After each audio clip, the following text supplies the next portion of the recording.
Salut la grande famille de Radox Télévision. Bonjour, bonsoir, bon après-midi. Bienvenue chez nous, bienvenue chez vous.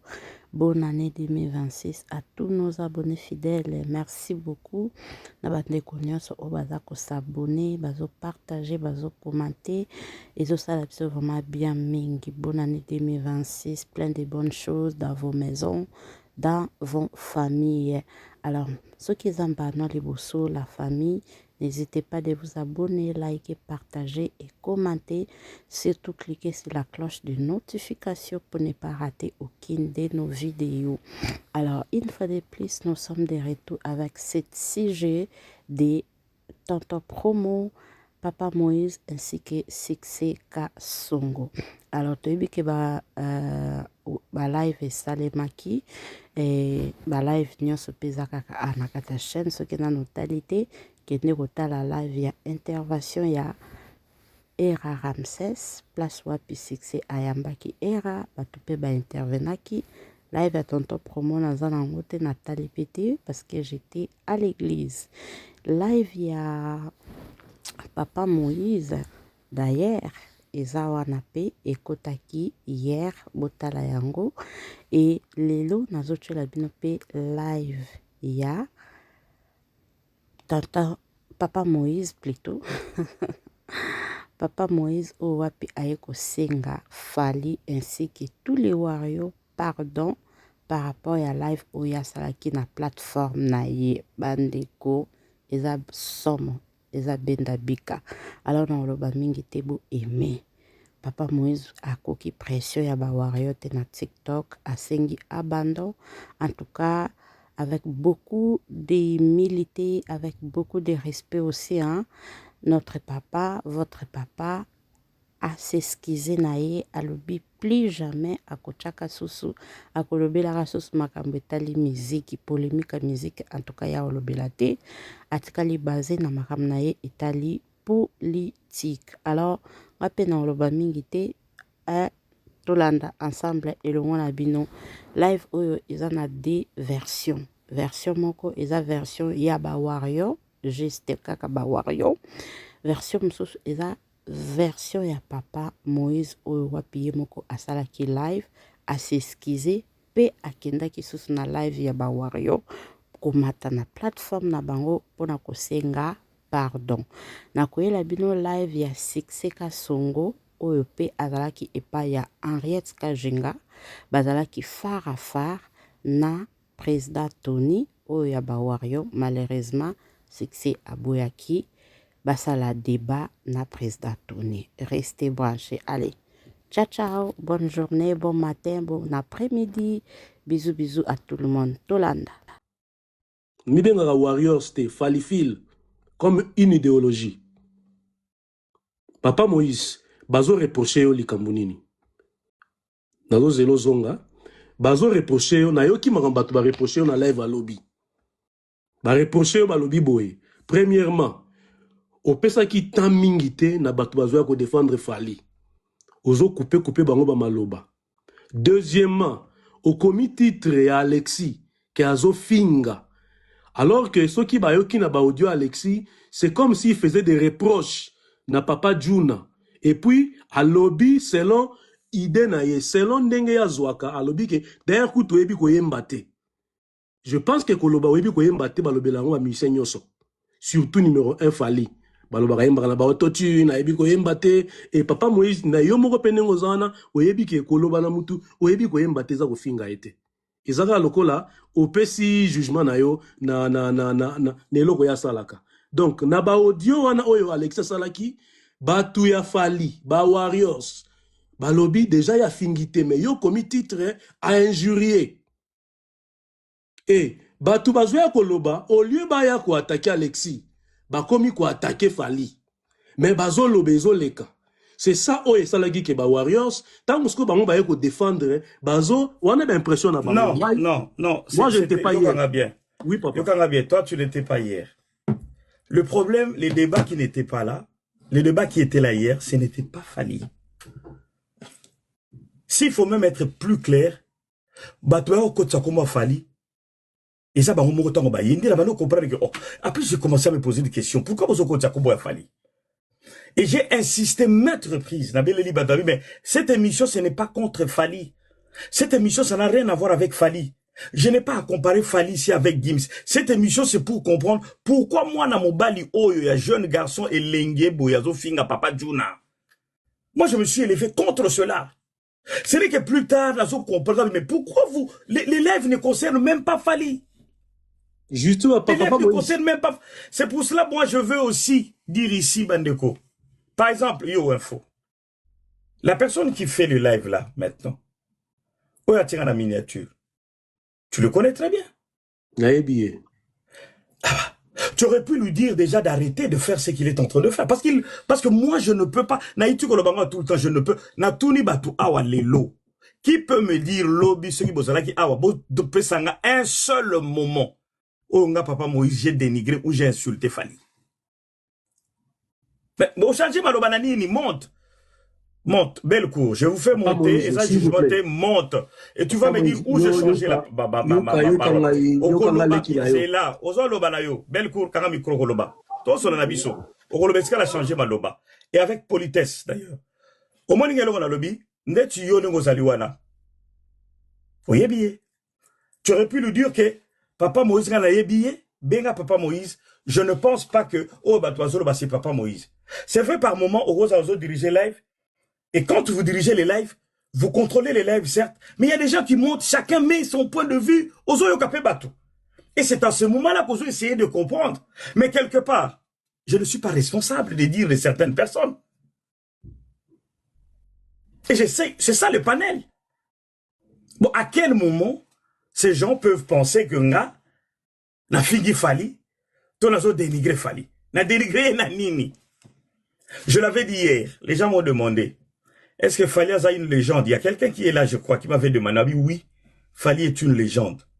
Si vous voulez toquer les mêmes musiques,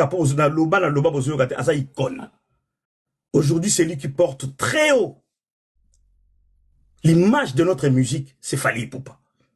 Et c'est indiscutable. Et je l'avais dit hier. Qu'est-ce que moi je fais? Où est le problème? Papa Moïse, Valon a 6 quitté, s'il vous plaît. Nangana zo pétananga, s'il vous plaît, vraiment. Tous nom putain na esima pour ton sol la bien. Batu tout ba matiawa, baza mikolo même bel cœur papa Moïse ozoloba. Aza kutu mukolo même nanga ya âge. Bel cœur ozomo na matiawa. Na roloba papa Moïse boy. Ngana yokiyo. Soki ngana ye awa, c'est parce que et touchenga ina mona ke papa Moïse omi côté si na côté kutu yozala raté.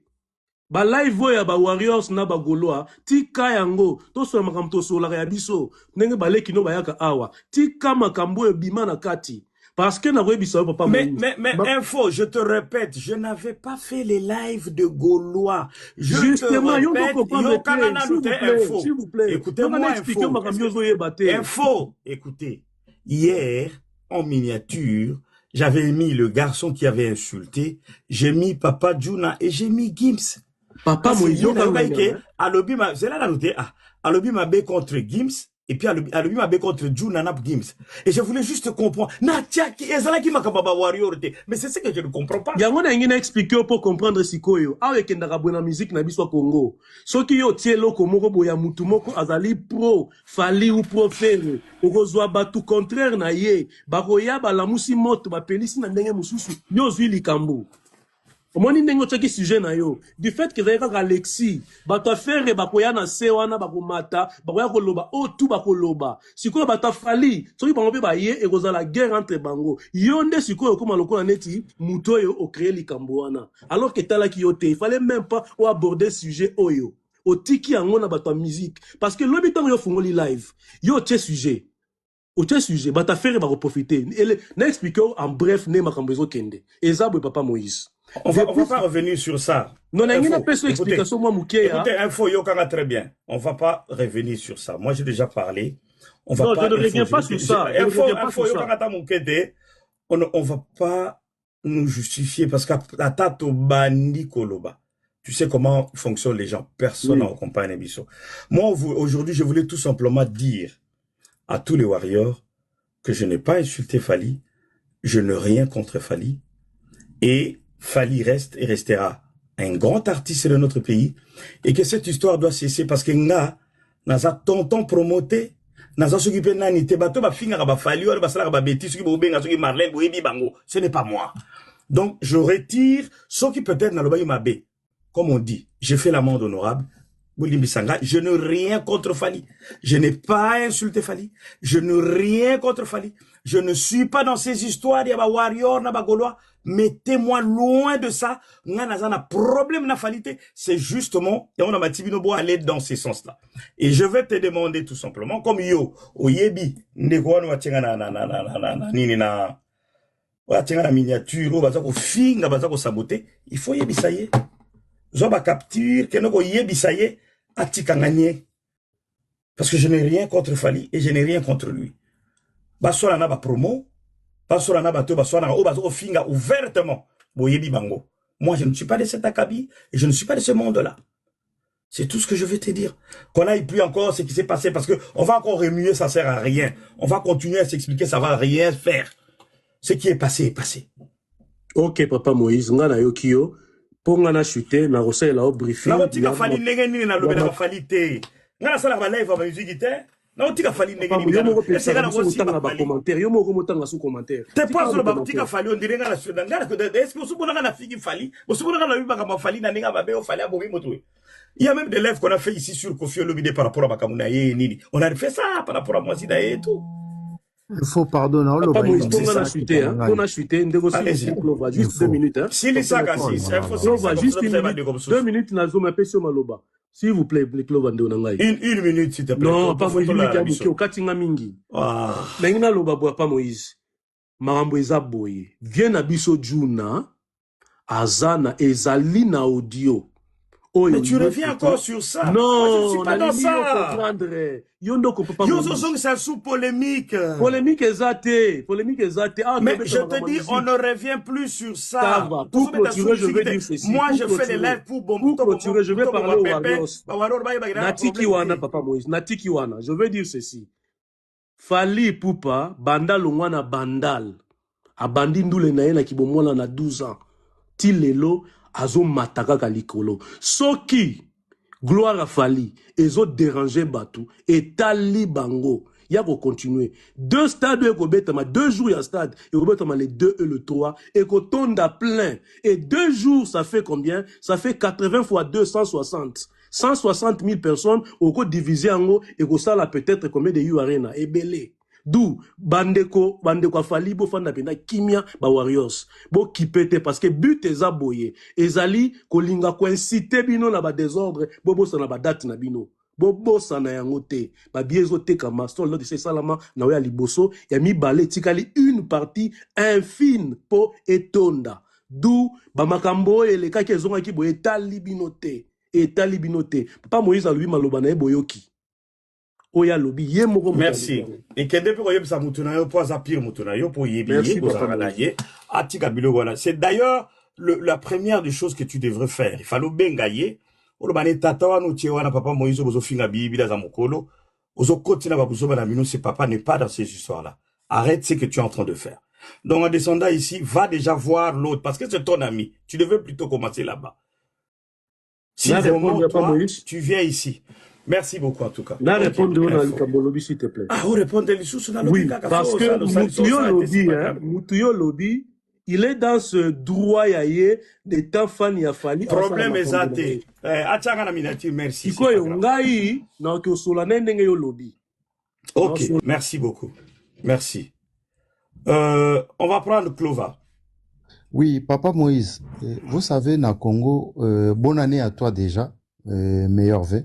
Et vous savez, na Mboka na biso, Papa Moïse, on a un problème de l'excellence. Et depuis un moment, vous êtes les seuls où je peux dire l'un ou les seuls influenceurs, au hasard quand même, comme ma excellence en termes ya ba live. Si on vient tous ici, na live na yo, y a na bateau ba matara awa, parfois na vie réelle, au coquille même pas quoi affronter. Ce qu'on doit savoir, c'est qu'aujourd'hui, les réseaux sociaux ont donné la parole à tout le monde. sans manquer de respect à n'importe qui, mutunyo ça a droit à parole. C'est-à-dire, à un téléphone naïe, à quoi créer compte naïe, à faire live, à bani koloba makamu naïe. Ce qui est vrai, Papa Moïse, ne descendez pas plus bas que terre, kokene na kanivote. Moi-même aussi, nazalaki na live wana teme, na yoki beko nango, en passant et tout, voilà. Moi, tout ce que na rozonga sous nenge ndeko une fois bandolo ba bananité, je na préféré aspect oyozu ya souka ba dernière parole na yo, ya bato ba comprena ki mabe. C'est que je te souhaite, Papa Moïse, déjà je vous apporte mon soutien, premièrement, et de deux, je te souhaite que, et vraiment, rentrez pas, en fait, et panel, les années de panel excellence. Et ce qui te tombe na ba to zongi, donc c'est-à-dire on risque d'aller rejoindre médiocrité aux anacé, bisonus to komi na niveau ana, et après on n'aura plus de débat de qualité. Désolé hein, na olo bango te pona dénigrer bande kona biso msusu. Mais to ça là quand même ba débat awa na panel là ya qualité. Ça il faut l'avouer. Que na panel là yo to ya quand même na niveau ba débat moko ya ba qualité où tu peux voir un avocat monter, un magistrat monter, un homme politique monter, des gens de plusieurs qualités ba mata na panel là yo. Maintenant concernant la musique, Papa Moïse, et série biso toza biso ba série 7 ans to kola, tu pouvais aller et tu pouvais parler des Wenge, des Big Stars, des Aiko, c'était sans crainte, sans kobanga sani. Aujourd'hui, il y a quand même une radicalisation des fanatiques. Les fanatiques sont devenus radicaux. C'est-à-dire, Azamutu ya fali ou rien. Azamutu ya ferré ou rien. Azamutu ya intel ou rien. Et par rapport à ça, il suffit d'une petite étincelle, il saute dessus, et après, bah voilà, bah qu'on traîner au nabo. Je ne sais pas ce qui s'est réellement passé. N'a qu'on condamné ni bango, ni yo, mais n'a qu'on kake, ne rentre pas dans ce jeu-là, de peur de faire tomber l'excellence autozana on a panelo. Parce que c'est ce qu'on a envie au Congo. Au Congo, les lots tolobango na panelo tout le temps. C'est pas les diplômes qui manquent. Et l'autre chose en Congo, c'est battu excellence. Les gens qui ont de l'honneur à défendre. C'est-à-dire, Moutoua Boya Bouzoba. Et na panel oyo, j'ai pari que ba mama est belé bayaka awa, ba papa est belé bayaka awa, bayaka par rapport à live à excellence. Vous voyez, moi je vais être très court vraiment. Donc, live à excellence oyo sala, c'est ça qui nous ramène. Parce que quand on est temps toya kotonda awa ki tozanga ba place au Kenya, non. Il y a d'autres endroits où on peut aller. Parfois, vous en avez aussi la demande, mais le panel est plein, tu peux pas monter. Parfois même, tu montes pas. Parce que bateau bana qualité, bateau bana panel, bazana qualité ko le kayo, tu te dis bon, aujourd'hui, batamakas ba mati ko le kanga, je reste en bas, j'entends et j'apprends. Vous voyez? Donc, peut-être, parfois dans la vie, on connaît pas qui on est. Mais bateau ba omona ba nani yozali. Vous voyez? Kozonga na makambo ya insulté, les gens peuvent toujours t'insulter. Les gens peuvent toujours parler mal de toi, mais tu sais ce que tu es. Et les gens qui te suivent savent aussi qui tu es. Moi, je te souhaite tout simplement que Bima na ba bêtise wana. Franchement, je l'appelle une bêtise. Je suis moi-même fanatique. Hein. Je suis na sala appelle ba débat wana ya musique. Hein. Je peux vous dire. Mais, na panel na yo, je ne souhaite pas que to comme à niveau wana. Sinon, on n'aura plus de panels où on peut parler vraiment sérieusement des choses concrètes de la vie. Voilà. Moi, je m'arrête là. C'était juste un conseil, Papa Moïse. Je t'aime tellement que la lingité, tout tomber, parce qu'il y a des panels qui sont appropriés, il y a des débats autour de ça, j'insiste parce que bandeko bakata ba live oyo lingi bino non. Je dis pas que les autres sont des médiocres, non. Na lobby quand même que na live na yo, tout ça quand même ba débat ya qualité. Voyez, tout ça ba débat ya qualité, il y a musique qui mais il y a ba cas sociaux et belé tout ça là nango, il y a ba débat politique, ba cas sociaux, makambo belé tout ça là ngo et pas na yo. Vous voyez, maintenant yangone na zolinga ke pour ces n'allez pas dans ces débats-là. D'ailleurs, vous voyez que quand vous essayez de vous justifier, on vous ramène toujours na niwana. Bazo zongi sayo kaka na polémique wana que non, eza no dio moko et nani aloba ki boye, intel aloba ki boye. Donc c'est pour ça que je vous souhaite pas de ça il s'agit. Mais voilà, moi j'étais même pas, vraiment. je sais pas exactement ce qui s'est passé. Donc moi je vous souhaite l'excellence, vraiment continuez l'excellence wana, panel éthique à la vous savez, il y a des choses qui arrivent comme ça. Bon, tu prends, voilà, tu écoutes. C'est vrai, par moment, j'ai marqué la jugeote. Je regrette. J'aurais même pas pu faire ça. C'est même pas important. Moi, ce qui m'avait un peu tiqué, c'était de voir un jeune homme parler ainsi dans mon colo. Parce que le vieux Juna, c'était pas la première fois que je l'avais aussi défendu. Mon conçoit Figara et Péboué. Kala, ça fait longtemps. Comme tous les aînés d'ailleurs. Je n'aime pas qu'on touche aux aînés. Même si Bassali Mabé, il faut peut-être les appeler et tout. Mais cela ne veut pas dire qu'il est né peu fois à la zoba. Mais bon. Mais je défends toujours dans ce sens la cadre, il y a éducation biso de Kolanango. C'était justement pour cela que parmi les alaki même na batola misa na Tchagi Bango, c'était pour comprendre exactement qu'est-ce qui s'est passé, pourquoi Tata Mukolo Bongo Azoko Tana Makambo et tout. Ce n'est que plus tard, pendant les lèvres, qu'on a compris. Mais bon, c'est pas grave. Ce qui est plus important, moi j'ai dit, et je répète ici, je crois que les Warriors ont bien compris, je n'ai rien contre vous. Je voulais juste faire ces lives pour couper court à tout ça. Je n'ai pas insulté Fali et à aucun moment je n'insulterai Fali. Donc, je ne le ferai jamais d'ailleurs, je n'insulte pas. Ce n'est ni mon genre, ni mon éducation. Vous me connaissez très bien. En tout cas, je vais peut-être prendre une personne encore et puis on va voir. Il est minuit 30. V, Sani, s'il te Zana plaît. Tozabel. Non, Attends. justement, je vais dire un mot, après Abel parlera, s'il te plaît, Abel.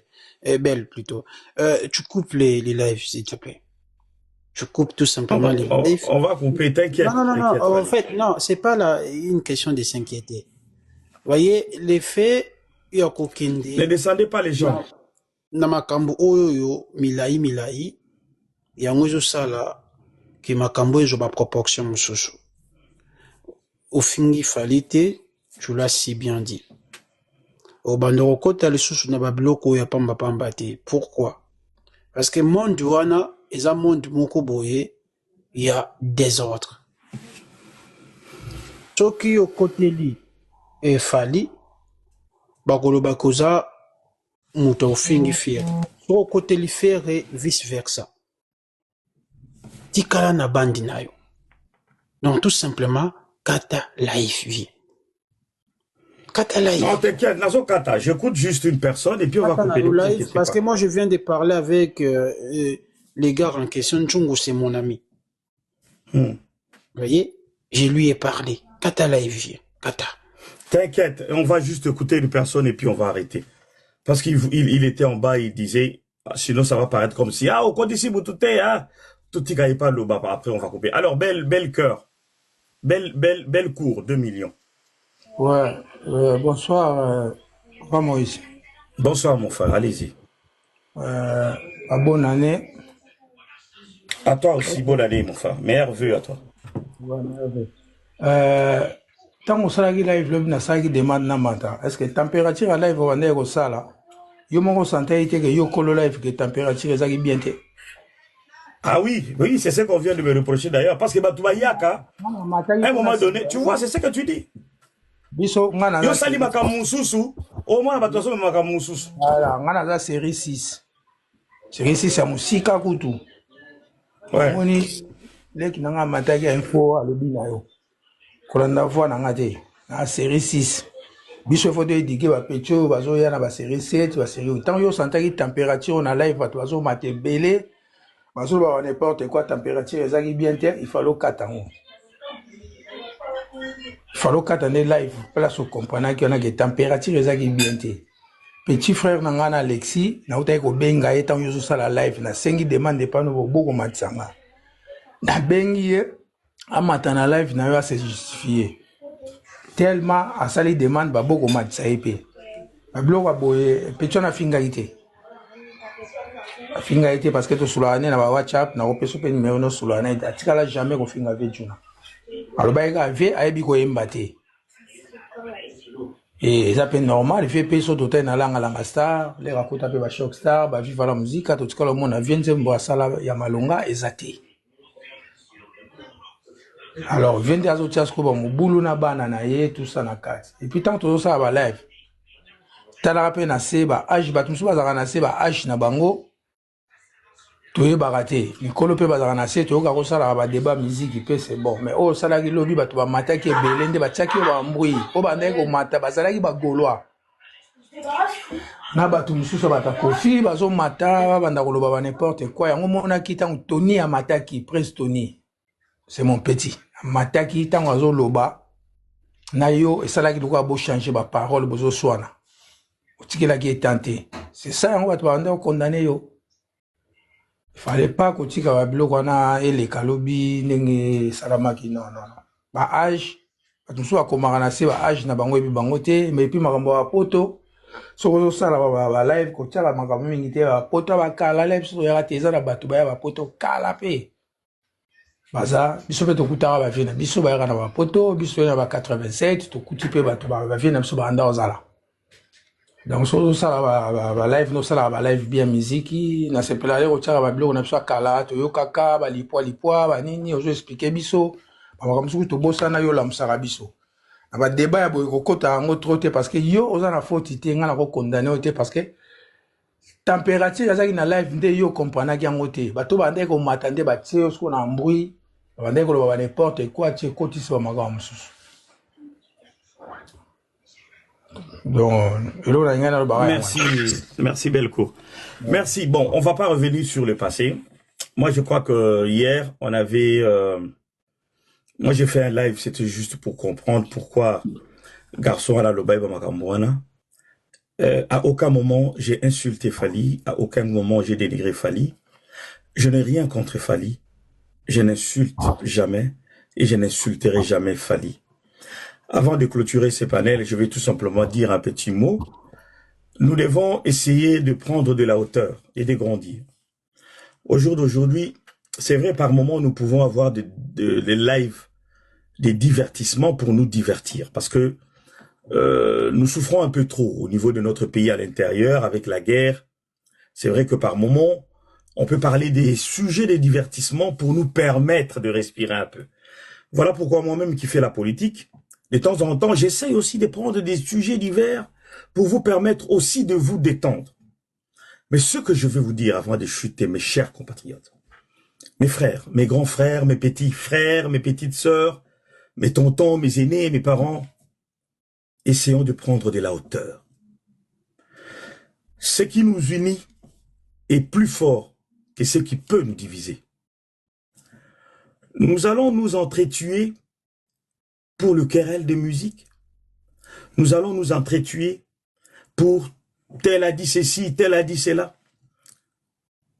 Nous gagnerons quoi? Vous allez jusqu'à faire de menaces inutiles. Franchement, vous gagnerez quoi? Nous devons changer notre mindset.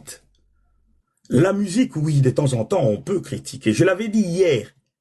Qui parmi vous ici peut aller assister à une fête où, du début à la fin, on va jouer la musique d'un seul artiste? Si, par exemple, la fête commence à 20h jusqu'à 6h, qui peut me dire ici avec certitude que de 20h à 6h, on va jouer que la musique de Sosolipo ou de Lipwa. On va écouter du Fally, on va écouter du Ferré, on va écouter du Kofi, on va écouter de Papa Wemba, on va écouter de JB, on va écouter de Zaiko. C'est pour vous dire tout simplement que tous nos musiciens font leur boulot correctement. Aujourd'hui, vous allez dans certains pays en Afrique, dès que vous citez les noms de Fally, en Côte d'Ivoire, au Sénégal, vous citez les noms de tous ces jeunes artistes qui font la fierté de notre pays, tout de suite on vous reconnaît à Congolais. C'est notre fierté. Élevons notre musique. Arrêtons de débats stériles qui ne nous amèneront nulle part. Restons plutôt focus. Parce que ce qui nous unit est plus fort que ce qui peut nous diviser. Ce que moi j'aimerais plutôt voir les Congolais se mettre debout lobby. Tant que tu colles, musu bazo finga biso ndenge to yokaka bakamebele to sala ka o ba Congo la braza bazo finga biso ba débat to saka nango. Biso tuto yelulu ba finga biso pour la nini. Mais entre nous, vous allez chercher tel nom. Et pourquoi? Parce qu'il y a toujours des incompréhensions. Ogoloba A, Moutaya lobby B. Ogoloba C, Moutaya lobby H. Même si tu cherches à t'expliquer, on me lève Nako salango ti lobby na tongo, na continuer lisusu ti lobby, mutako ndima ngazate, mutako comprendre ngazate, mutako zo a comprendre maloba la zolo bazate, mutra ndenge na yako finga ko ya lobby boy. Je fais ces lives, c'était juste pour une mise au point. Et encore une fois, j'enlève mon chapeau. Je crois que cette histoire est terminée, pour moi en tout cas. Allez transmettre ce message à tous les warriors. Je n'ai rien contre vous. Restez calme. Moi, Papa Moïse, je ne suis pas votre ennemi. Vous êtes tous des warriors. Vous êtes fans de Fally. Continuez à supporter votre artiste. Je n'ai rien contre Fally. Fally est mon jeune frère. Il fait la fierté de notre musique. Il fait la fierté de notre pays. Et je l'avais dit et je répète. C'est lui aujourd'hui, Boutasso, ma drapeau et mboga na biso na musique. Et il va faire 2 stades magnifiques. Et je suis sûr et certain que ce jour-là, ce n'est pas Fali que les gens vont regarder. Ce jour-là, les gens viendront regarder un artiste congolais. Et je parie même que ce jour-là, même bateau, comme ça va faire, parce que c'est notre pays. Nous arrêtons cela de menaces. Ce beau ça, menace, vous le connaissez. Les gens qui font de live clair, ou la live azo finga, vous les connaissez. Mais c'est pas Papa Moïse. Ne me mettez pas dans la boue. Je dois assumer. Il fallait pas. Et le jour où vous me verrez encore faire un live, il y a polémique, il y a musique. Nasi le bogo boya bo katiamo poids, plus jamais. Même atana yo qui surtout nouvelle génération. Même atana yo qui les cambo, je ne ferai jamais un live sur ma polémique et la musique. Plus jamais. Moi, j'ai fait un live tout simplement pour comprendre et voilà ce que ça m'apporte. Mais c'est pas grave. Je sais que vous avez compris. En tout cas, il est minuit 38. Demain, beaucoup vont travailler, beaucoup vont répondre le travail. Je vous dis, en tout cas, bonne soirée à vous. Restez beaucoup plus polis. Parce que nous sommes dans une société où nous avons quand même des aînés, nous avons quand même des adultes. Ne perdons pas ces valeurs-là. C'est pas cause de ma musique, non, arrêtons. Je t'ai rien fait. Tu me connais même pas, tu m'as jamais vu. J'étais pas attaqué personnellement, j'étais pas insulté. Et encore moins, je n'ai pas insulté qu'au Fali Poupa. Comment vous allez m'insulter aussi gratuitement? Comment vous allez me menacer? Vous me menacez aujourd'hui. Et s'il m'arrive quelque chose, par exemple, ou bien si je meurs, vous allez gagner quoi? Je ne serai pas la première personne à mourir déjà. Nous avons plus de 16 millions de Congolais qui sont déjà morts. Donc ma mort ne vous apportera rien. Vous voyez? Ça ne vous apportera absolument rien. Donc restons polis, ça ne sert à rien et je crois que vous avez compris. Et je vous dis bonne soirée. À plus. Prenez soin de vous. Bye bye. Je vous aime. Et loco. Nabana ko samba o vio lobaki bo wangani non. Nyoso bolobi na lobaki nandimi. Bolobi na nga vie oza zobo fingaki nandimi. Vie oza bololebo nandimi. Puis nyoso ba balobi awa kolande lokote ngana singi kaka bolimisanga s'il y a eu incompréhension. Ceux qui vous comprennent qui yango mabe. On comprend là.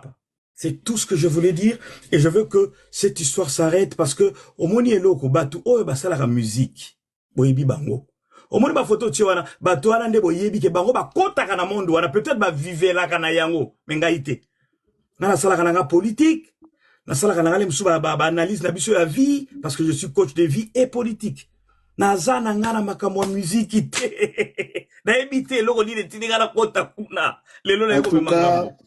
En tout cas, Papa Moïse, excuse nayo ezali validé toujours yango n'esprit à bien parce que ba warrior baza anase ngana comprenalité et yo zara maramba politique mais au côté makambo eza terrain moko ya mabe makati et voilà pourquoi ngaton na monaki batu ba yego yebisanga ke Papa Moïse ce biso tokei kuna pour te défendre Fali alinka batambola na ligne na donc tozonga sukunate parce que présenter déjà excuse na yo eza validé na sepeli pe na bravoure na yo les ali tribunalité comme yo moko toloba les ali que par respect na yo et puis na politesse aux ali nango ndio présenter excuse.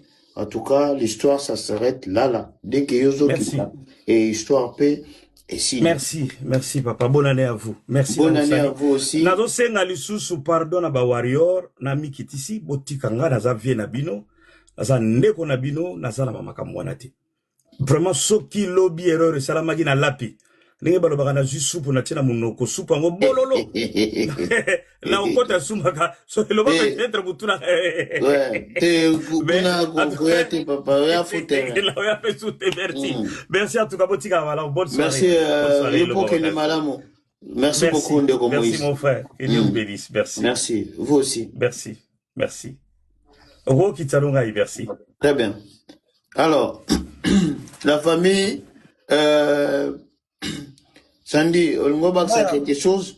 Non, yo to benga lobby moto, lobby. Kitoko tata, kitoko, kitoko. Bonne année, pesa va le fantôme beauté. Non, maquette tata.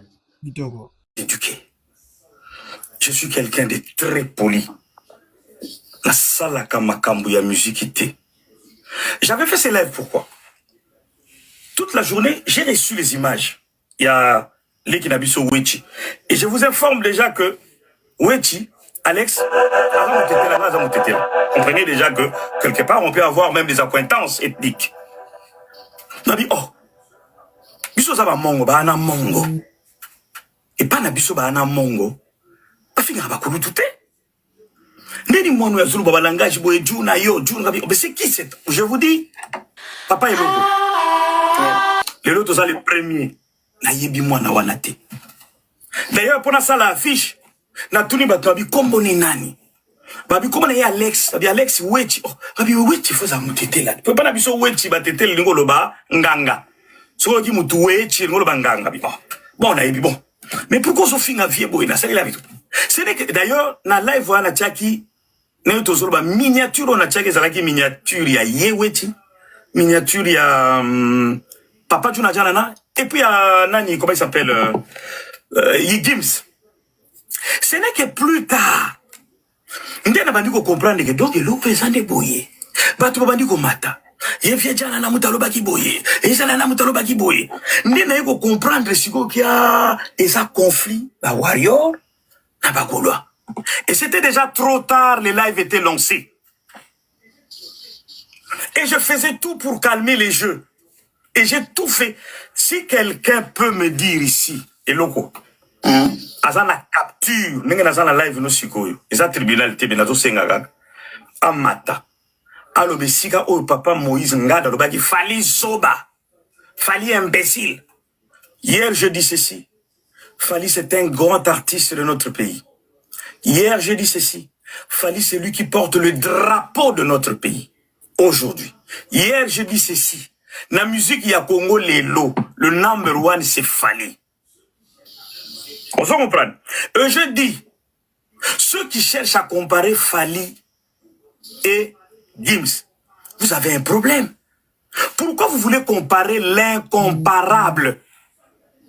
Fali azana style ya biso ba congolais. Fali abetaka folklore na biso. Fali abeta rumba. Gims abeta musique ya ba mindele, bazana public mon côté, bazana style mon côté. Vous le comparez même, il n'y a même pas comparaison. Nana lobi, bazo beta même na ligue mon côté. Fali azana musique na biso, Fali azana rumba na biso linga to kumisaka, Gims azana biloko na banga ba mindela ba lingaka, ba minba champé ba nini, on n'est pas, ça n'a rien à voir. Donc et loco, pour terminer à ça, ceux qui bandeko ba warrior, bazwa ki yango mabe, nasa mokolo. Nami kitisi olena luka kokende sous na tribunal et loco. Na bandako samba, o vio lobaki bo wangani non. Nyoso bolobi na lobaki na ndimi.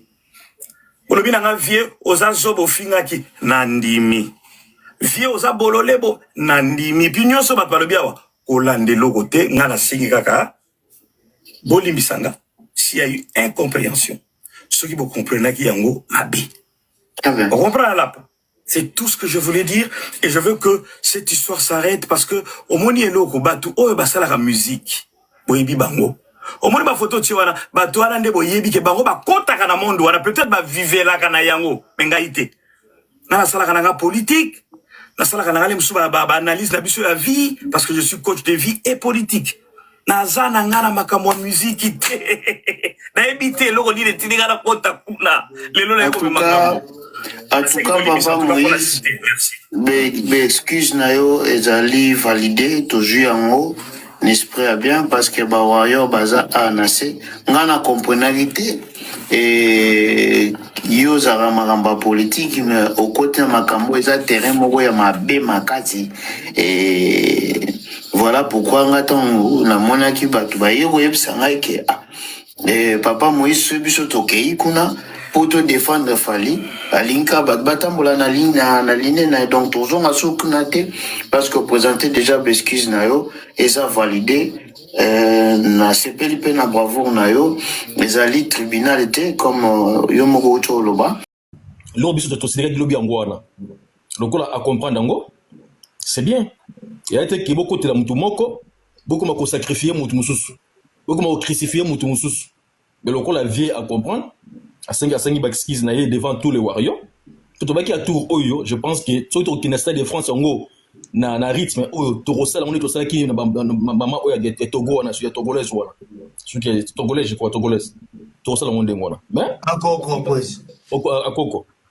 Ça dit pour tout le monde que tout qui moi un peu temps ya ko baisser un peu mais na biso balinga mo basa net ko net ba l'équipe biso la koloba non tout ça on kande ba balinga c'est-à-dire le club ba congolais linga toujours ba injure linga toujours ba insulte nous sommes mieux moi je suis mieux na makambango je suis mieux na collabo na TikTok na système ya YouTube internet na collabo maintenant quoi avec Achema Mandok merci à comprendre qui avec une erreur à qui na ba sentiment na parce que ba kofifi ba côté kuna.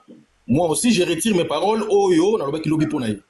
Ko papa Moïse, état que mutupuna linga kayo na ba débat politique au sengi beskis ngape na longa ba parole on ba sur toi ya kilobi parce que fait que non ka ndengo na quoi ça dit limbi sa biso il fallait que ne bon pour comprendre que non on touche pas à notre superstar, on touche pas à la légende de Fally Ipupa. Bravo Prestoni, bravo Prestoni. Si les fanatiques, oh bah c'est une réponse. N'ingé bossa la kande beaucoup ça Kofi, n'ingé faut beaucoup ça fait Fally. C'est-à-dire il y a pas de deux points de mesure. C'est-à-dire et tous sont des Congolais. C'est-à-dire Games à Congolais plus que le Fally à la PK Congolais comme tout le monde. C'est-à-dire et ça mandengona. Merci. Ngana CP Nango et c'est-à-dire il y a pas de rancune, il y a pas de animosité quoi c'est-à-dire quoi. Merci beaucoup Nani. Nzungu kuna musalo saki. Nzungu te président Anthony eloko. Merci président Anthony, merci président Anthony. Info 39 toujours Kayo papa. Oh bana c'est ça sur Kimi hein. Na matele kuna Kimi hein. Akimi na Kimi n'a pas nani sœur Henri autage awa na ebisa mata Kimi na matele kuna Kimi donc eto otake sur lobby na tonton crème. Info toujours Kayo. Oui, merci pour la parole. Bon, moi je dirais seulement na chaque famille ezalaka na bato ya kimia na bato ya mayele na bato bazalaka bambila na bato bazalaka bavante ya guerre. Alors tant po meyaka bato tu basanganaka bakomaka eloko moko po kimia ekota eloko esalami lelo eza eloko moko esalami ya bien ezalaka mpona kozongisa couleur oyo ya star na biso na place na ye parce que lobby na makambo nyonso toyebi po tozongela yango lisusu te ndenge elekaki na live ya Papa Moïse esalaki mwa propre te bamasta misusu awa totangaka bakombo nzungu eloko awa makambo babloke ezalaka yango te bakofifile na bagolois baprofitaki lobby balobaki mwa ebele mais sikoyo lelo makambo eza rétabli na ndenge calme. Papa Moïse c'est un grand homme. Un grand homme yango bomoni andimi makambo nyonso ndenge lekiti aye ye moko aye kosenga ba excuse na ye a s'excuser parce que makambo ndula yebi nango bien te akoti kaka na ndenge bakoti ya okotisa na bato babengaka ye pas Moïse tala sujet bapesi ye pa tie que memele komele ngai a comprendre qu'il y a un monde na été azongi na esima et puis alapi alobi yango pe azonga akota suna makambo te atikel na monde na mususu ye tolongoli ye. Le reste ba batikali alisco démarche ba Prestoni ba radical ba batikali na makambo na bino bokena bango ti bokena bango bokoma na bango kote bokoma na bango parce que pour mes awa eza likambo ya mutu moko apesaka couleur ya kitoko ya drapeau na biso mais monde entier linge pakola ye neti goudron poskola sana batoki yaza mutu ya goudron te ya pena pembe. Moi pour chuter je remercie encore Papa Moïse na humilité na ye ndenge a accepté a komiti awa et je remercie aussi Nzungu eloko na ndenge otien na se dossier lali c'est bon kotana vraiment je vous remercie baton sa côté mbalé mais je dirais seulement na ba warriors po ba koma wana ke biso etali biso te non etali biso tout rappelle ami koti lelo etali biso papa sengi pardon tobomi moto minduki etala makote misusu. Merci. Très bien, merci beaucoup. Swagmaker. Le pasteur, s'il vous plaît, pasteur. Oui. Pardon vraiment, s'il vous plaît. Et un comportement en atemenazo, zoatin belé tenor qui tanazalo na rendez-vous, s'il vous plaît, pour en 2 minutes. Oh, je 2 minutes. Total, après, Prestoni, aux en Angleterre. Ngana mona respect à star. Ya méga star, ya fallait comme au kindi namba. Mututo akomi si fali lokola papier na ye ya toilette bando sala buzo bana ocho landa vidéo moko vara chewana ya tonton promo soit en a besoin en Europe bati la banjela te Joanna ke musika te ngana olo bango se bato kata live na isa bango ba kata presque Tony bien tu en Angleterre boy bisa chama kolote na Bruxelles moko mususu azonga bien te kandinga ya Clémasso Faliaza mutu yo ça va bêtise te Komitung satana mukanda te. Ah bon, merci beaucoup. Abiki. Ah, Prestoni. Boye bisa ebinum to en Angleterre, ameko chama kolona Belgique te. Ameko chama kolona Belgique te parce que fallait un master na été, fallait aza mutu monte ba ko tiaka. Donc oazo sa pona Congo eliki belé. Alo ba fali yo. Tala moto yo mutata na papier ti e matingai ya wo moina yo lo ba Prestoni muto en Angleterre Joanna so mukomsu na moni na Clémasso na mona jo mona kanisa ya kaye na Clémasso na kiti na ngai.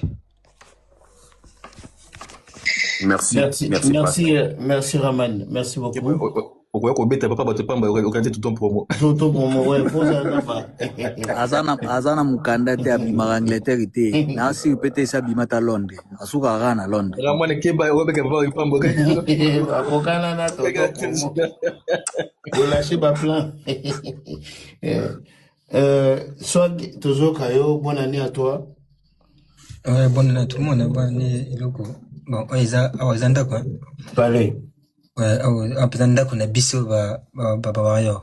Donc en tout cas, bonne fête à tout le monde. Zamazana bino. Souhaitez bino le meilleur, surtout année 2026 santé hein. Il est comme tout yangoana. Donc vous allez bien. Bon en tout cas, en tout cas, na le bâti n'a pas Moïse non merci peut-être. Parce qu'elle avait vu la pioche chez vous. Ah, mère Ashley. C'est incroyable comme les secrétaires aiment inventer des rumeurs.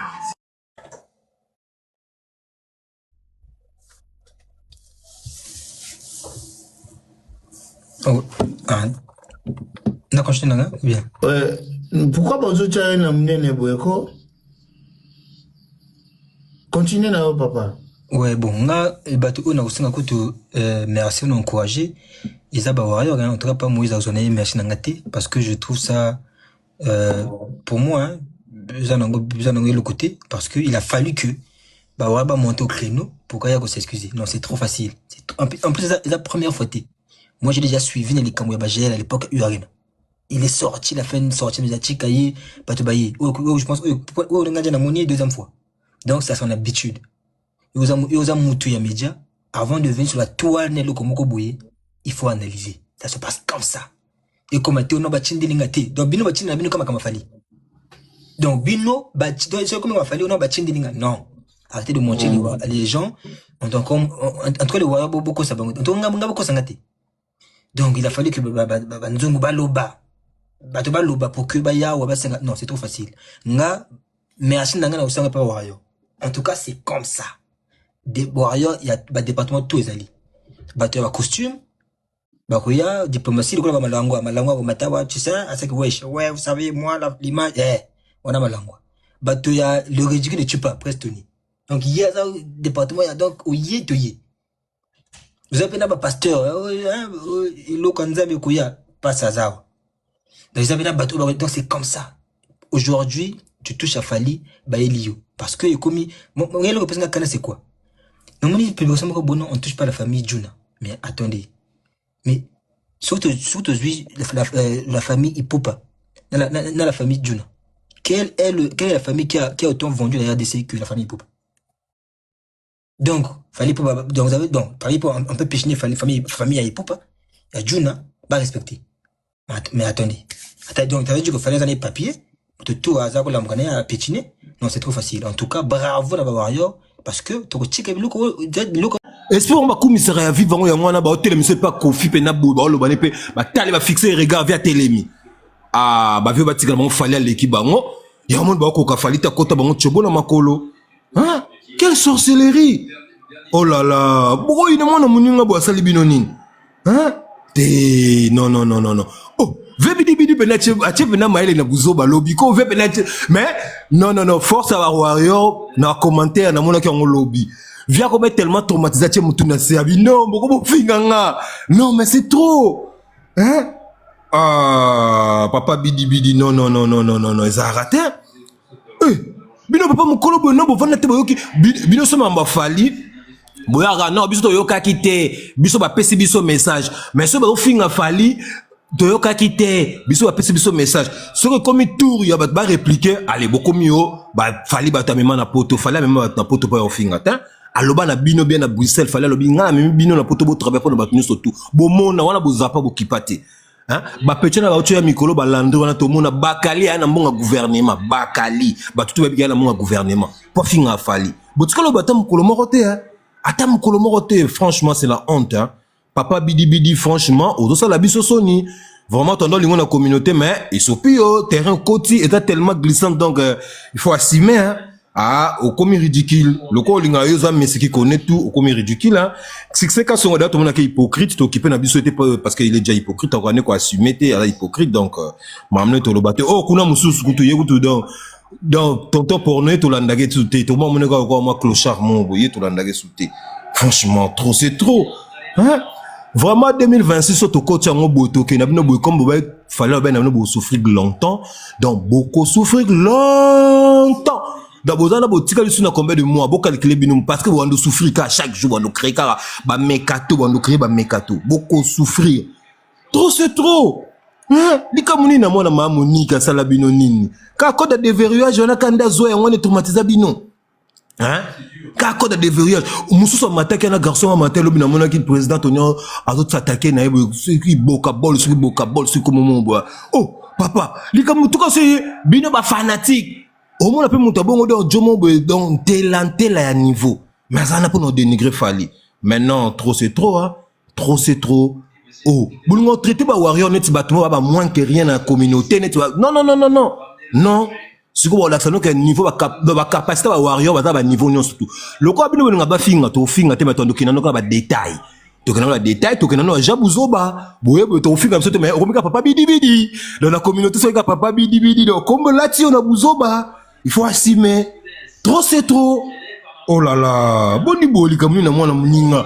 Vous vendez donc les trop. La moni pe succès ka songoye. Succès ka songo soko za pe na poso ko mata ngana zali awe to so na biso. Na moni oza na se succès ka songo nazali awa soko tinda demande mati to so la na yo. Voilà. Parce que comportement si ça papa pour tous après ba néom sous. Bon, ngai vraiment succès na ndé live na été mais nga na bika ka moi qui na ba 2G ba double G wana nga la comprendre nga to landa ba live ni to mona mais en vrai nga na landa kete on la landa lobi penande ya papa bidi na zaki wana pour ton comment biso to comment parce que to mona ki za na sens té ba fingi vie du na ni to mona ba tukutu ba finga fali basi moi si na e bana na e famille na ba zora ba tomboli papa na cimetière ba bimisi communauté ba loba honte. Vraiment trop c'est trop petit comme montant ça la fierté Gims tout le monde qui na fait à senga ba tile musique à Gims azate congolais comment beaucoup ça hypocrite boy non tout que na fait moroté na poto a muta va da senga ba tile nzeba Gims et ça la ba marié et ça l'anniversaire et ça la ni tout le monde a raté ba senga nzeba Gims mais c'est quoi ça un beau rappel sonité petit hypocrisie communauté na biso communauté freinage beau ka soni trop c'est trop maintenant tandis que na bino ka bongo tandis que na bino ka bongo boye toye tandis que na bino ka bongo parce que fallait la sabino ngamo fallait que sabino boko ka assumer té donc OK na bino bongo merci beaucoup mon frère tu es béni merci beaucoup OK merci très bien maman Meta mbotela yo bonne année toujours quand même maman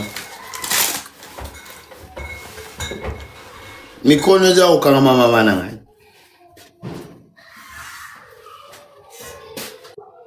Bonne année, bonne année.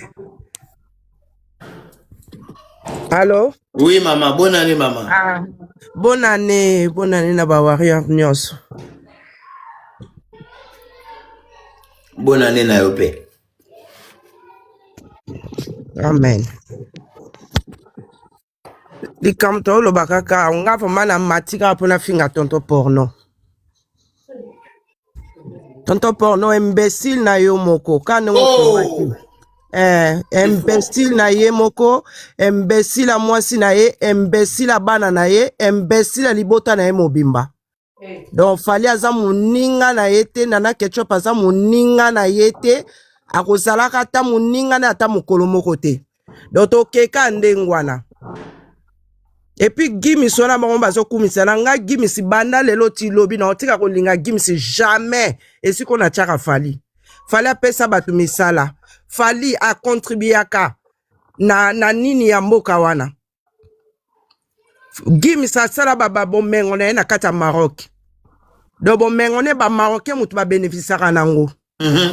Donc fali nenga zawana apesa emploi na kata mboka na biso ndeto monaka awa na France ndeto zali awa donc mutu asali société et engagé 10 personnes 20 personnes 30 personnes azo contribuer na kati économie ya mboka nenge fali pou pazali donc na ebite ba congolais soki mitu na biso so eza so malamu te lokola passe leki na mboka mitu pe tozo réfléchir sous te donc il fallait aleki Gims banda lelo ti lobby aleki Gims bomengo na ye eza libota na ye na ba Marocain bandibu aza même pas na 1% ya bomengo na kati ya Congo donc batika biso makele na makambo ya Gims donc tonton porno e bembe na yo libola mama na yo ya libota na bomba générique bimi mama kepema générique bimi parapluie parapluie bonne année parapluie parapluie parapluie parapluie parapluie moko ya bande wana ngai mama s'il te plaît kiti sangai ya dada yobo mati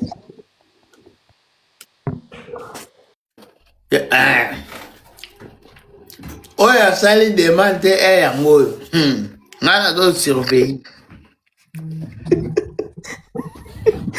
bonsoir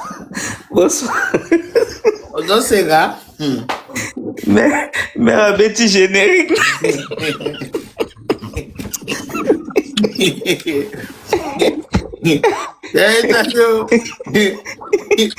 kote bozoluka to baluka bango mpe babalukaka omoni yango motema kilote motema bakata bonane pasta en tout cas bakongolais baba hypocrite bakongolais eloko bolukaki yango mpenza tokenda ngo mpe ntina suka tokenda ngo mpe atina suka soki eza je na bino bosalaki mpo bocreye eloko moko mpo toyebaki deja ti tokomaka na date wana bamakambo ebanda kobotamaka mais biso mpe toza attaque toujours nakokondane Alexis Weti te na oyo alobi mais akenda ngo kaka bongo ekeka bongo kaka suka nango mpe eza kaka bakongole bwa baipoke nzembo nini oyebi ya papa Juna janana yango na otuna te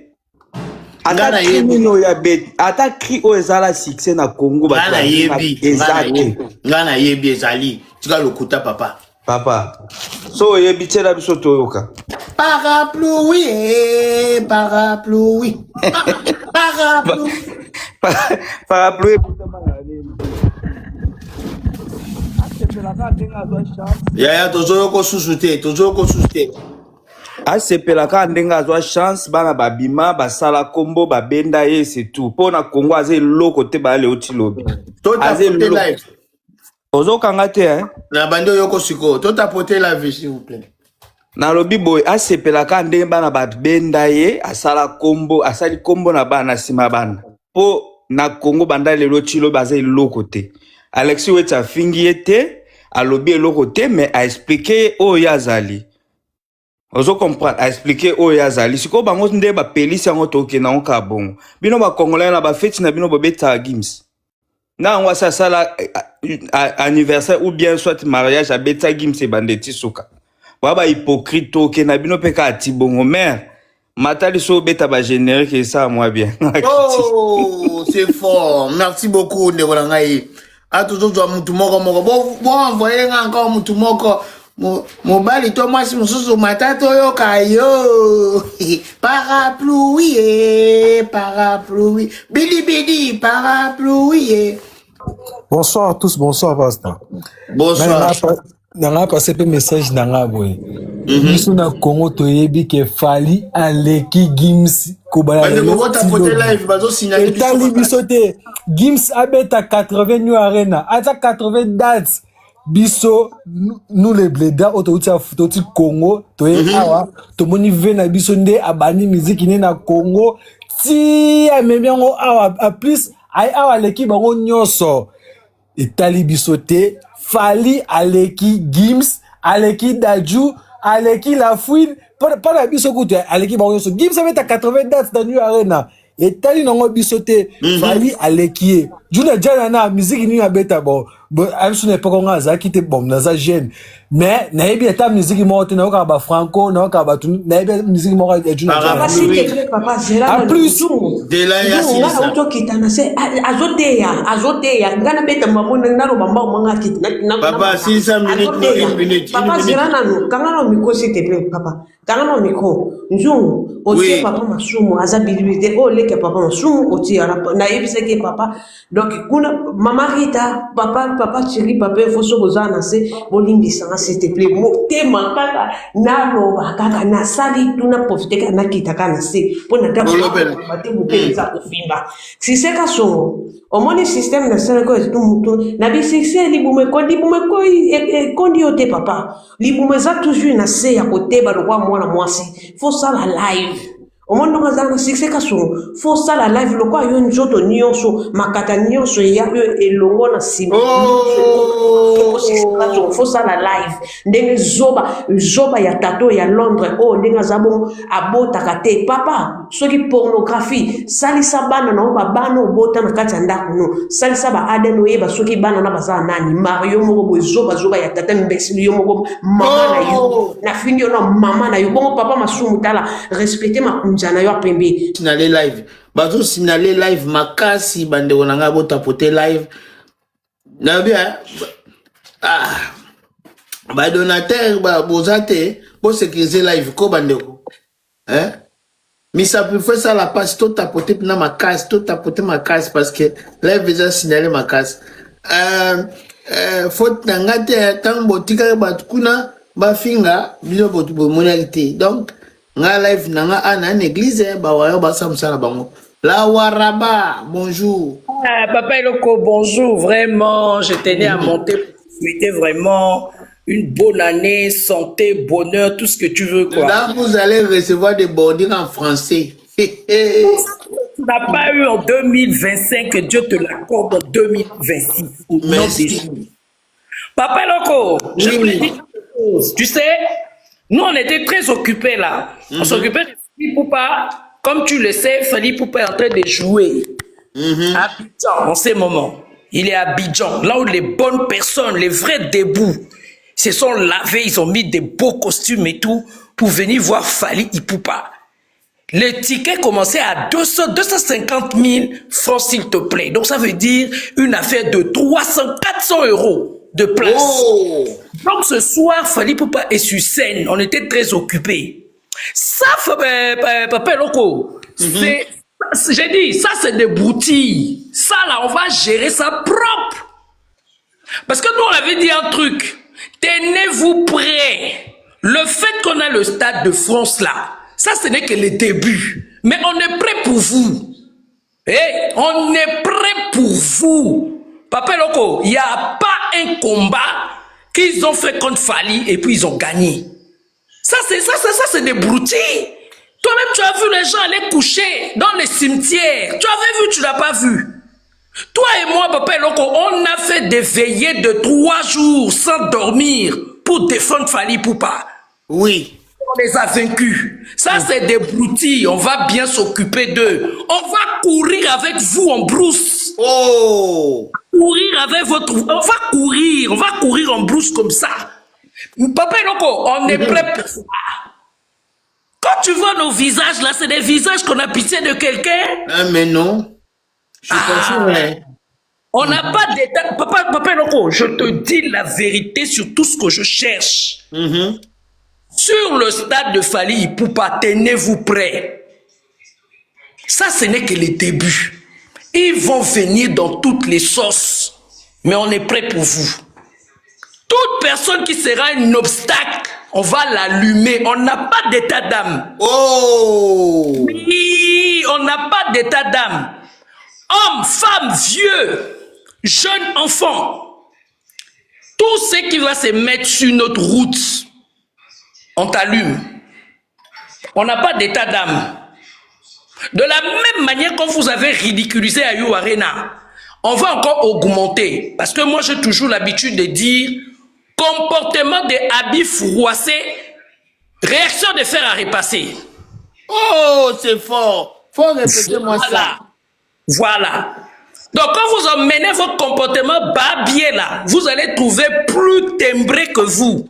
Nous, on n'a jamais reculé. Hein. Nous, on n'a jamais reculé devant Palab. Voilà pourquoi tu vois, ça fait 20 ans qu'on est derrière Fally, ça fait 20 ans qu'on lutte pour lui et on a toujours gagné. C'est lui qui tente. Il n'a qu'à se mettre sur nos chemins. Nous, on n'est pas dans les choses, non. On n'est pas dedans. C'est lui qui tente. Tenez-vous prêts, parce que le Stade de France là, ils vont nous chercher dans tous les sens. Mon frère, tu as cheveux bleus, ça ne nous regarde pas. On va te tirer un à un, les cheveux qui sont au milieu de tes jambes là, on va tirer tes poils là, un à un comme ça. Oh! Oui. Mais attends, Papa Loko, tu me connais, tu connais les combats qu'on a fait toi et moi pour Fally? Bien sûr, bien sûr. Voilà. 3 jours, 4 jours sans dormir, live successif comme ça, je dors, tu prends, tu dors, je prends, pendant des jours, des mois et des mois. Et on les a fait tous tomber. Ça, c'est des broutilles, ça là, ça c'est des affamés notoires comme ça. Ça, c'est des broutilles. Ces genre de personnes, même tu as 50 euros, même c'est beaucoup. 20 euros, tu l'envoies, tu dis, va insulter telle personne. Il va faire, ils ont faim. Ça, c'est des affamés. Ils peuvent croire devant l'affaire de Fally Ipupa. On a déjà, tu sais, la meilleure de réponse, cher Warrior, c'est de prouver que notre Fally est meilleur. On est déjà bon pour le 2 août, pour le 2 mai. Le 3 mai, là, c'est ce jour-là, on va vraiment consacrer Fally Ipupa pour dire que devant toi, il n'y a personne. Derrière toi, c'est la poussière. Voilà, c'est tout ce que moi, je peux dire. Mais je vous préviens, on n'a pas d'état d'âme. Papa Loko, on n'a pas d'état d'âme. Je suis tout à fait d'accord. Dedans, tu te mets sur notre route, c'est jeté sur toi. C'est comme ça, on ne discute pas de langue française avec vous. On est à Abidjan, on attend d'abord Fally. Fally en concert là-bas, j'attends les images. Merci, merci maman. Parapluie, parapluie, parapluie, bidi bidi. Mutu msusu kota tomona yo. Papa yesa leka kiawa. Macha bat baleki nante. Papa obosa nini? Bo macha bat no ba matite. Parapluie, bidi bidi. Oyo tere nzu, oyo tere mabe, bidi bidi. Bidi bidi. Oui. Copine. Bonjour, bonne année, Papa Eloko. Bonne année, maman. Yo, le bini. Alors, on va tirer. Maman, yoka nanu. Yoka, maman. Lobi, bazo tirer ba poil un par un. On va tirer les poils un par un. Les poils qui sont entre les jambes, on va tirer un par un. Bon, maman, on vous écoute. Bon. Donateur, vous sécurisez live, s'il vous plaît. Vous sécurisez live. Ntaba ya nani oyo, bataba oyo basalaka oyo balongolaka bango basalaka lene na bango oyo bakomona bango nani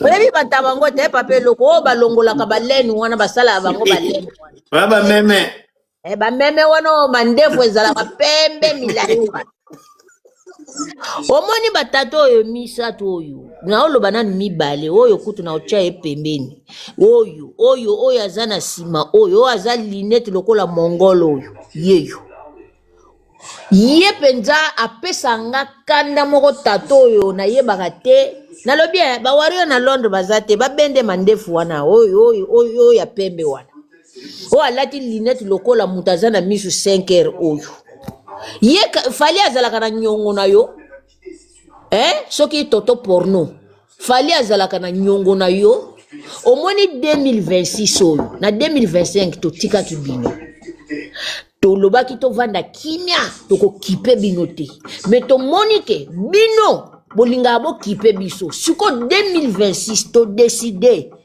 soki boye tokoya soki boye tokoya omoni mafinga bino bwana monopole mafinga te bino bwana monopole mafinga te biso nyonso toyebi kofinga siko na minute oyo tokobanda kodeshabille moko na bino oya komeka lisusu aye na panel po ya kofinga fali po fali aza na source ya pauvreté na bino te borata bavi na bino na poto yango na bokoma na kande ya fali po ye azo progresser tokobanda kosokola bino moko na moko tokolongola bapwali na bino moko na makunza ya moko na moko tokolongola na poto toto porno yo tata mobimbo kobi makunza pembe tina misu bonane parapluie webige menoir nazomona ndeti mutu moko kaka obimisa mpe lion awa lo ebimia église ya lelo eza malamu te église ya lelo nayebisaki yo biso mpe tokendaka nango ndenge bino bozokenda nango kuna persévérant mbote na yo papa koya olasela biso live te bomatela mutu mosusu s'il vous plaît ozoya ozotyala makelele kaka makelele bonsoir Delphin parapluie bidi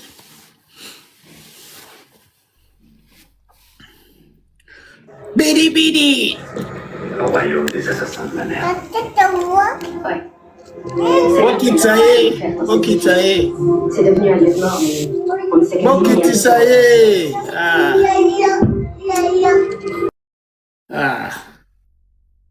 Bon matin mutu mususu.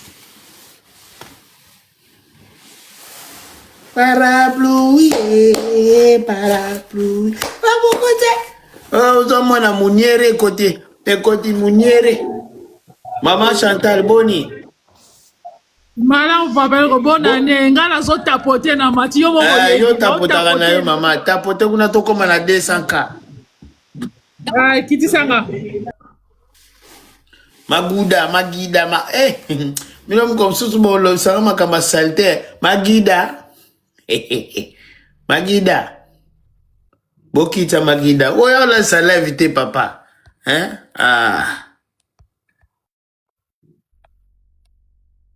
Bokita Magida.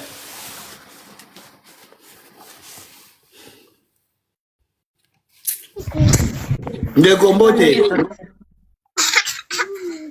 Tape. Bokita susu. O susu mama 4 bana. Bokita ma mama 4 bana.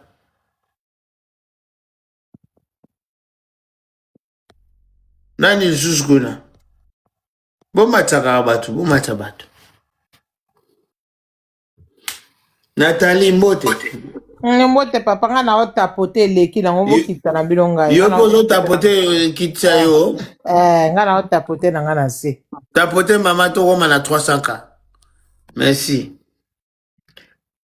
Bon. Nazomona batongo zo tapote ka mbozo matabino. Ndeko Delphin Mbote na yo. Bonsoir, pasteur. Bonsoir, tu es béni, mon frère. Yo besoin de tapoter? Toi, pasteur. Bon. T'es nazo se rapport nazo na kandate, mon frère. Merci. Bonne année. Bonne année, mon frère. Bonne année. Alors, la famille, je vais vous dire un truc. Au moni, sur na side life oyo, ezali parce que batloko la bandeko oyo ndeko Moïse. Ndeko Moïse. Yo so la baninga live lelo be basaleli to va la sujet non pendant 6 jours. To pendant 6 jours. Au cas moins, Mamatisi yo. Bimisa. Olobi? Bimisa nga papa. Na bimisa wa. Ngana za na porte bimisa la na fenêtre.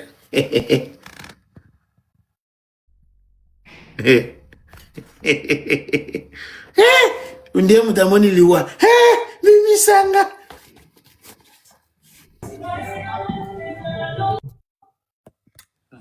Demande, Mbote.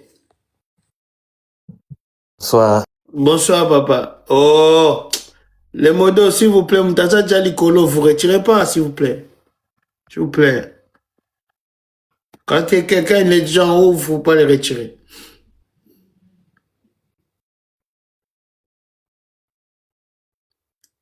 Ah, ça quand c'est Rafali? Nanouana.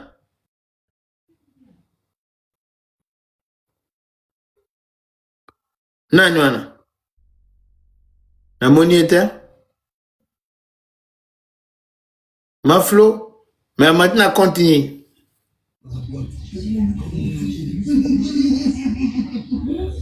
Amlen. Oui, bonsoir. Bonsoir, maman. Bonne année. Bonne année à toi aussi. C'était juste ça. Hein. Je suis montée juste pour te souhaiter une bonne année. Bonne année à toi, maman. Tu es bénie. Mais amen, toi aussi. Tu peux me descendre? Oui, follow by famine. Amen, na famine. Comment ça, famine?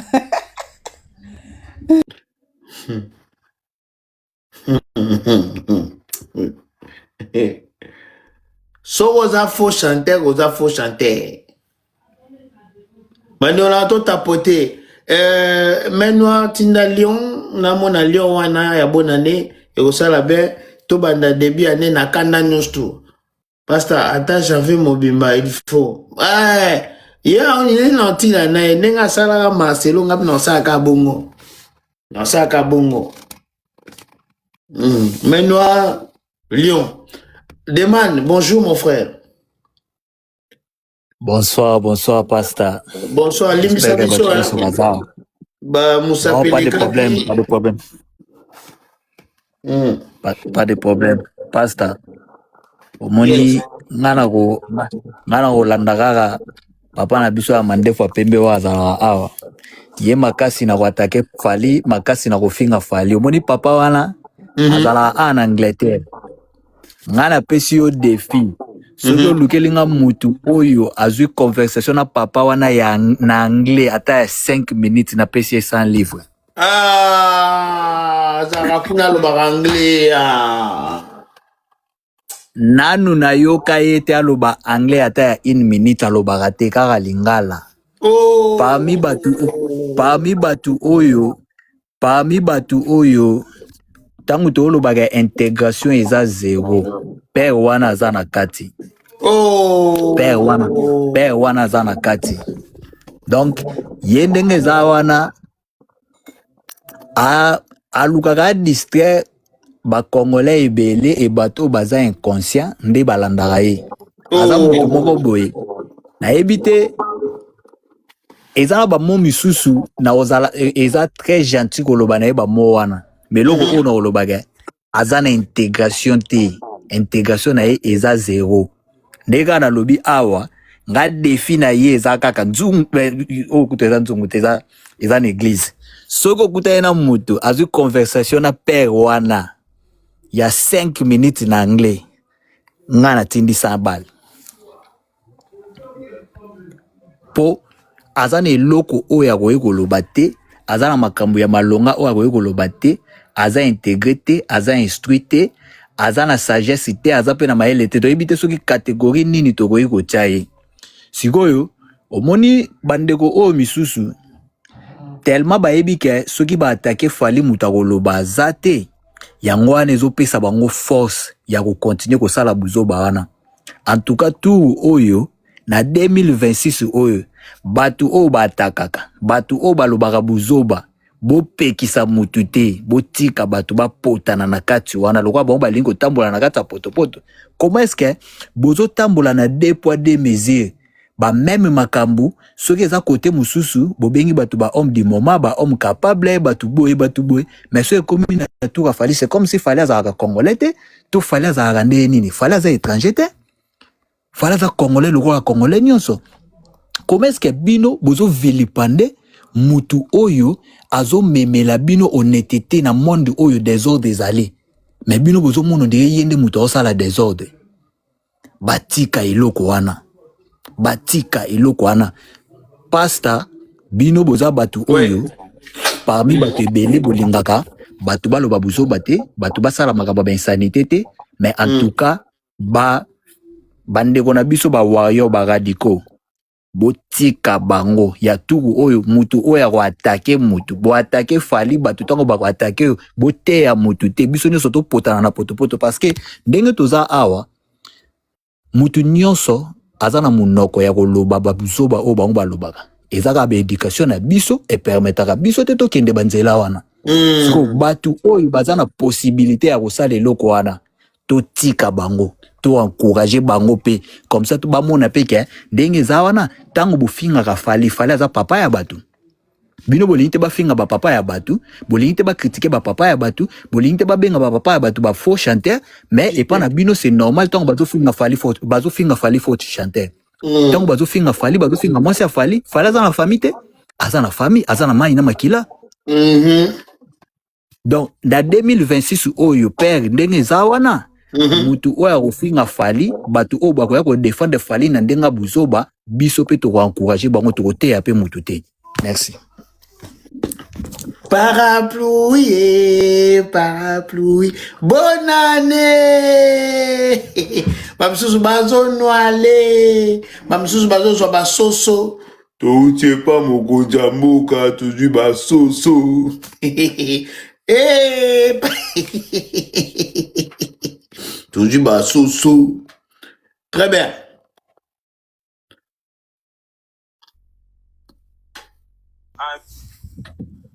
Toutefois. Bonne année, Pasteur. Désolé, le bouc est si métier. Quand on a passé au Soumoukaté, tu bandi janvier. Soumoukaga, chose déjà, maman.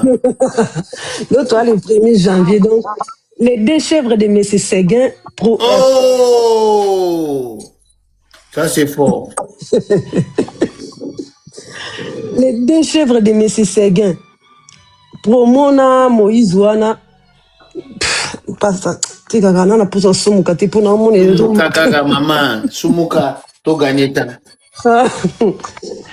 chèvres de M. Séguin. Moïse Mambasala et lobby a eu côté na terrain moko avant de bien. Milieu mois 2025 éviter yo côté abouité il faut to miemo na poto dire oh ya wana lokola ya yeto bien la bienvenue mais à supporter biso. Chèvre de M. Séguin à Londres avant dans l'aquarium à Bimamboga te de ya so soit Congo avant dans Mbo avant à tourner à Karona Katamboka ya Bimamboga te do ba sali likopa yena chèvre de M. Séguin ya Moïse o zoloneza lokwa maktabu pardon na kiti. Oh ça c'est fort parap Alona bo pesa en confiance te so bozana ba argument na bino boye bokena okuna panzungu awa ote yangaite to se défouler